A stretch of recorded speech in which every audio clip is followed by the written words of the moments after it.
اگر کام برا ہے تو چاہے جتنی اچھی نیت سے اس کو کیا جائے، نیت نہیں دیکھی جاتی ہے برے کاموں میں۔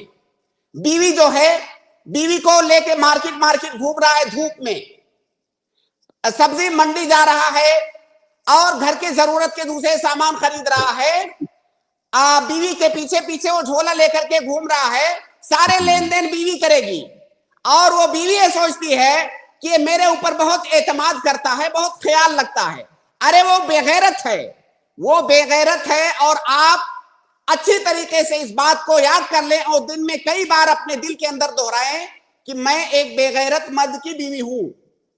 اگر آپ کا شوہر آپ کو ایسے حالات پیدا کر دیتا ہے کہ آپ کا انٹریکشن بے تکلفانہ طور سے غیر مردوں سے ہوتا ہے، بازاروں کے اندر، مارکیٹ کے اندر، رشتہ داروں کے ساتھ، لوگوں کے ساتھ لین دین کرنے میں، تو آپ کا شوہر بے غیرت ہے اور آپ کا ایک واجبی حق ہے جس کو وہ ادا نہیں کر رہا ہے۔ اس پر آپ کو شرم کرنے کی ضرورت ہے، فخر کرنے کی ضرورت نہیں ہے۔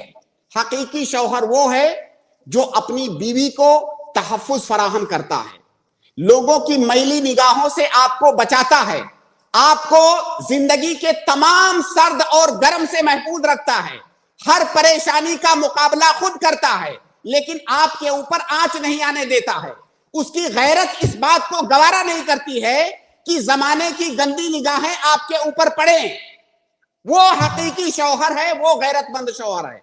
شوہر وہ نہیں ہے جو آپ کو آزادی دیتا ہے۔ آپ کو یہ چیزیں بسا اوقات سمجھ میں نہیں آتی ہیں، لیکن ایسی صورت میں آپ یہ سمجھ لیں کہ آپ کا شوہر بے غیرت ہے اور وہ آپ کا حق ادا نہیں کر رہا ہے۔ آپ کو فخر کرنے کی ضرورت نہیں ہے، اور آپ اس نقطے کو جان لیں۔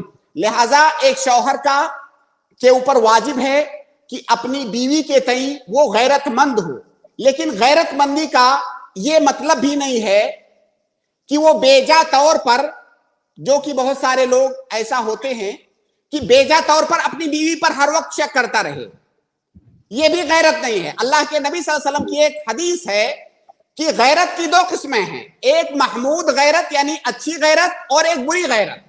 اچھی غیرت یہ ہے کہ اگر کسی طرح کے مشکوک تصرفات، اعمال اس کی بیوی سے سرزد ہوتے ہیں تو اس کو غیرت آنی چاہیے، لیکن اگر ایسی صورتحال نہیں ہے تو اسے غیرت نہیں آنی چاہیے، وہ مذموم حرکت ہے۔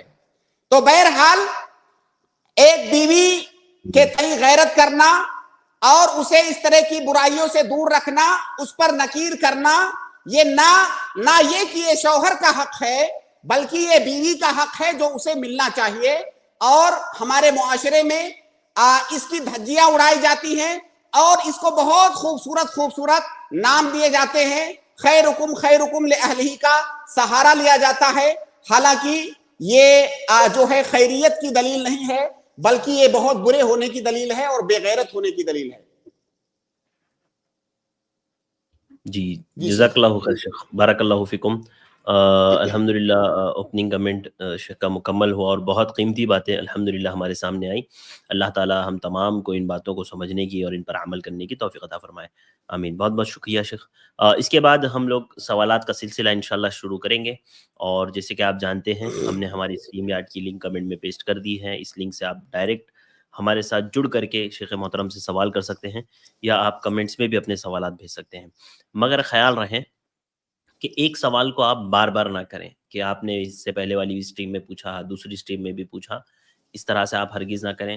دوسری بات، آپ آداب کا خیال رکھیں۔ اگر آپ کیمرہ بند رکھ رہے ہیں تو کوئی مسئلہ نہیں ہے، اگر آپ نے کیمرہ اوپن کیا ہے تو آپ جو ہے سوال کے لیے جو آداب ہوتے ہیں اس کا لحاظ رکھیں، کیونکہ آپ کے علاوہ آپ کو دیکھنے والے اور بھی لوگ یہاں پر موجود ہیں، تو ان باتوں کا خیال رکھتے ہوئے۔ اور دوسری بات یہ کہ کمنٹس میں اگر کوئی سوال ڈالتا ہے تو میں تمام اپنے بھائیوں اور بہنوں سے گزارش کروں گا کہ آپ اللہ کے واسطے اس کا جواب نہ دیں۔ اگر آپ کو کوئی یہ بھی پوچھتا ہے نا کہ کتنے وقت کی نماز فرض ہے، تب بھی آپ جواب نہ دیں۔ جواب دینے کے لیے یہاں شیخ محترم بیٹھے ہیں، انشاءاللہ وہ جو ہے ان کے سوالات کے جوابات دیں گے۔ تو یہ چند باتیں تھی جو میں نے آپ کے سامنے رکھی بنیادی طور سے۔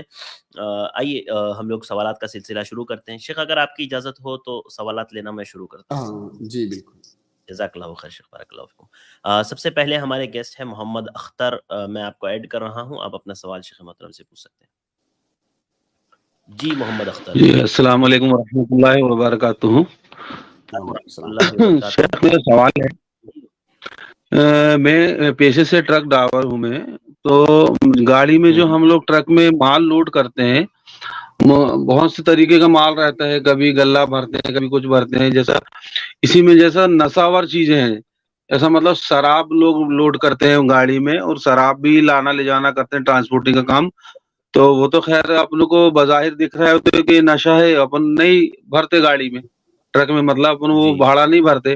لیکن جیسا چاول ہے اور مکا ہے، یہ جو اناج ہے، یہ اس فیکٹری میں جاتا ہے جہاں پہ شراب بنتی ہے. تو یہ مکا چاول بھر سکتے ہیں یا نہیں بھر سکتے اپن گاڑی میں؟ جائز ہے یا ناجائز ہے؟ اس کے لیے سے تھوڑا سا واضح کریں شیخ.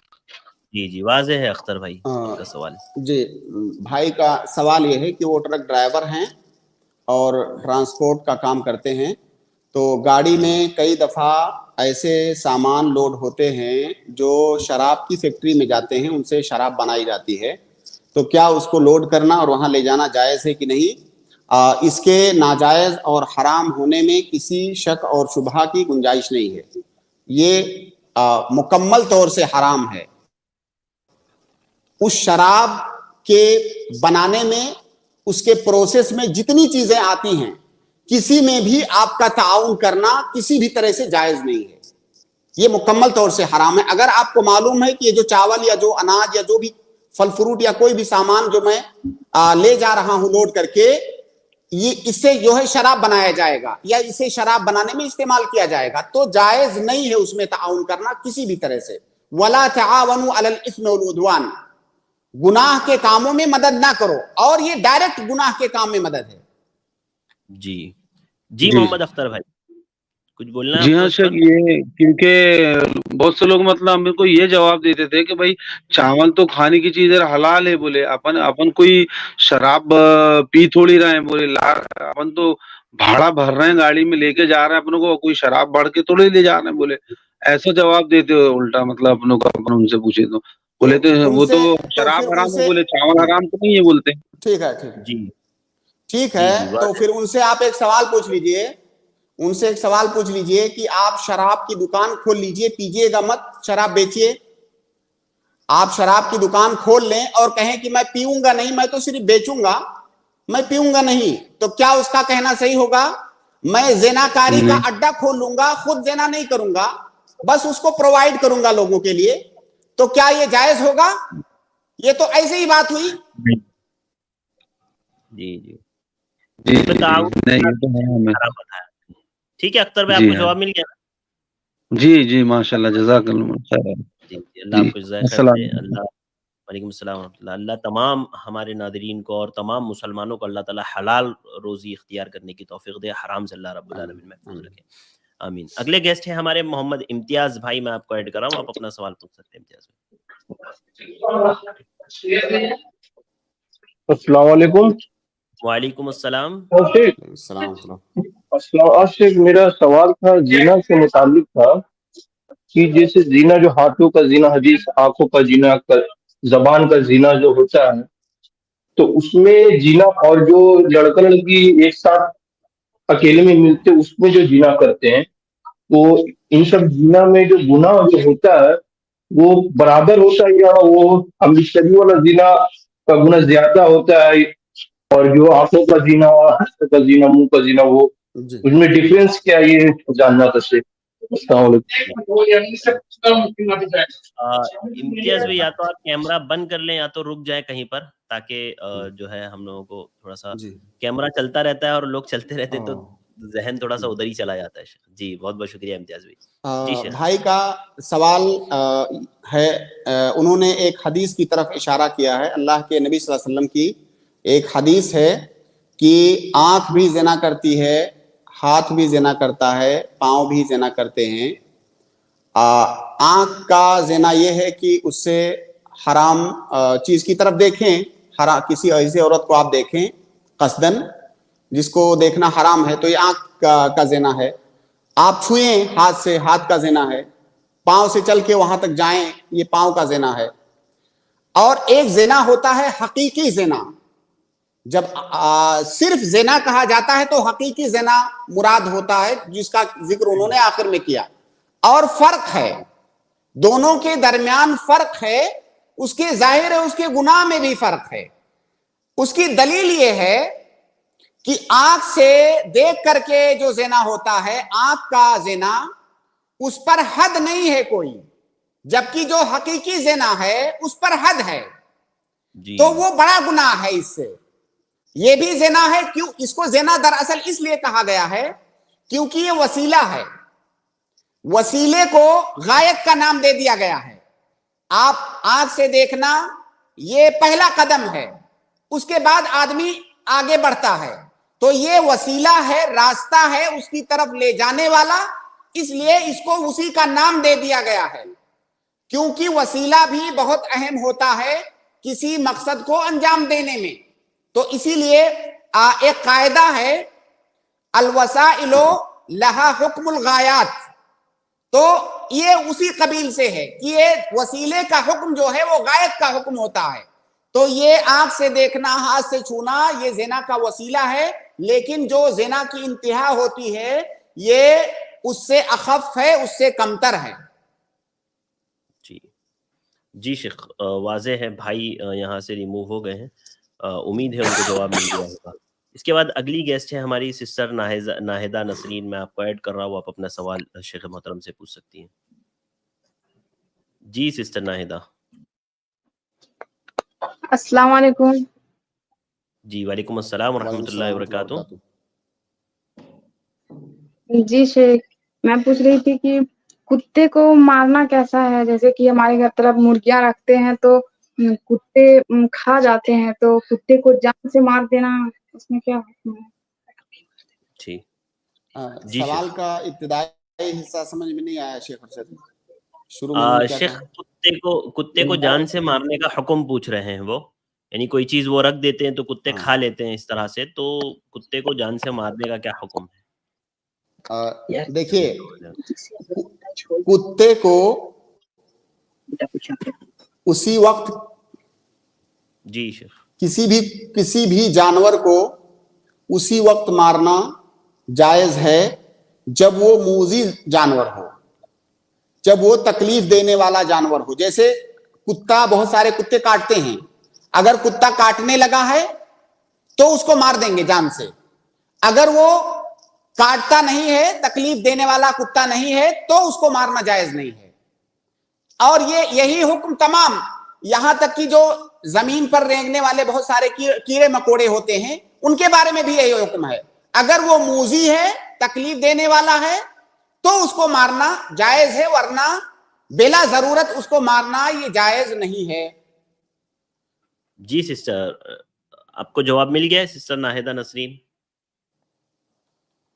سسٹر ناہدہ، آپ کو آواز آ رہی ہے ہماری؟ تو آپ میوٹ ہے سسٹر. جی بولیے. جی مل گیا آپ کو جواب؟ اور دیکھیے ایک بات انہوں نے اصل میں انہوں نے کہا کہ وہ کوئی کھانے کی چیز ہے تو کھا لیتا ہے. جی تو کھانے کی، سنیے پلیز، بیچ میں نہیں بولتا. جی انہوں نے کہا کہ کتا کوئی کھانے کی چیز ہوتی ہے تو اس کو کھا لیتا ہے. تو یہ کتے کا قصور نہیں ہے، یہ آپ کا قصور ہے. اس کھانے کی حفاظت کرنا یہ آپ کی ذمہ داری ہے. اگر آپ کتے کے منہ میں اپنا ہاتھ ڈالیں اور کہیں کہ کتا جو ہے نے کاٹ لیا، تو یہ کاٹنے والا کتا نہیں ہے. اس کے منہ میں ہاتھ ڈالیں گے تب تو کاٹے گا ہی، تب وہ موذی نہیں ہے. تو کوئی بھی کھانے پینے کی چیز اگر آپ کھلے میں رکھیں گے تو کوئی بھی جانور، یہ جانور کی فطرت ہے، وہ آ کر کے کھائے گا، یہ اس کا قصور نہیں ہے. اب یہاں پر ہم یہ نہیں کہیں گے کہ وہ موذی جانور ہے. اب یہاں پر وہ موذی جانور نہیں ہے، یہاں پہ قصور آپ کا ہے. کھانے کی حفاظت کرنا یہ آپ کی ذمہ داری ہے. اسی لیے آپ جب اس باب میں جائیں گے، فقہ کے اندر ایک باب ہے ضمان کا باب. جیسے کسی کا جانور کسی کے کھیت میں اگر جا کر کے چر لے اور نقصان کر دے تو اس نقصان کا ذمہ دار کون ہوگا؟ تو یہاں پہ حکم یہ ہے، صحیح حکم، کہ اگر اس جانور نے دن میں چرا ہے تو ذمہ دار وہ جو کھیت والا ہے وہ ذمہ دار ہوگا, کیونکہ اپنے کھیت کی رکھوالی دن میں آپ نے کیوں نہیں کیا؟ والی دن نہیں گی. اگر رات میں جانور نے چرا ہے تو جانور والا ذمہ دار ہوگا. آپ نے اپنے جانور کو رات میں کھولنا جو ہے یہ ٹھیک نہیں ہے. آپ جانور کو رات میں کیوں نہیں باندھ کے رکھے؟ تو اگر آپ نے کھانا جو ہے کھلے میں رکھا ہوا ہے تو کتا کھا لے گا, یہ آپ کا قصور ہے. تو بہرحال کھانا کھانے کی وجہ سے اس کو مارنا یہ جائز نہیں ہے. کتے کو مارنا اسی وقت جائز ہے جب وہ موذی ہو, تکلیف دینے والا ہو, کاٹنے والا ہو, تب اس کو مارنا جائز ہے. جی جزاک اللہ خیر شیخ, امید ہے اس حصہ کو جواب مل گیا ہوگا. اسی میں ایک اور سوال اکثر جو لوگ پوچھتے ہیں شیخ, وہ یہ کہ چونکہ ابھی مچھروں کا موسم ہے تو مچھروں کو جو الیکٹرک بیٹ سے مارا جاتا ہے اس کا کیا حکم ہے؟ اکثر اس تعلق سے سوال کیا جاتا ہے. مچھر دیکھیے, مچھر چونکہ ایک موذی کیڑا ہے, تکلیف دینے والا کیڑا ہے, تو پہلی بات تو یہ کہ اس کا مارنا جائز ہے. مسئلہ آپ کا سوال دوسرا ہے, وہ یہ کہ اس کو الیکٹرک بیٹ سے مارنا, کیونکہ ایک حدیث کے اندر آیا ہے, اللہ کے نبی صلی اللہ علیہ وسلم نے کہا لا يعذب بالنار الا رب النار, کہ آگ سے جلا کر کے کسی کو مارنا یہ جائز نہیں ہے, یہ حق صرف اللہ کا ہے. آگ سے جلا صرف اللہ تعالیٰ جلا سکتا ہے. آپ کو حق نہیں ہے کہ آپ کسی کو بھی, چاہے انسان کو یا جانور کو, آپ آگ سے جلا کر کے مارو, یہ جائز نہیں ہے. تو یہ جو مچھر کو بیٹ سے مارتے ہیں, الیکٹرک بیٹ سے, تو اس میں سے تو چنگاری نکلتی ہے, تو یہ جلا کر کے اس طرح سے مارنا جائز ہے کہ نہیں؟ اس کا جواب یہ ہے کہ آپ سب سے پہلے یہ پتا کرنے کی کوشش کریں کہ یہ جو الیکٹرک شاٹ ہے کیا یہ آگ ہے؟ کیا یہ آگ ہے جو بجلی یا کرنٹ دے کر کے آپ مچھر کو مار رہے ہیں؟ کیا یہ آگ ہے؟ اگر آپ کا جواب یہ ہے کہ یہ آگ ہے تو میں آپ سے پوچھوں گا کہ آپ اس تار کے اوپر ایک کاغذ رکھ کر کے دیکھیے کیا وہ جلتا ہے؟ نہیں جلتا ہے, نہیں جلے گا. وہ آگ نہیں ہے. آگ کی خاصیت ہوتی ہے کہ اس پر کوئی بھی چیز رکھتے ہی وہ چیز جل جائے گی, یہ آگ, اس کو آگ کہتے ہیں.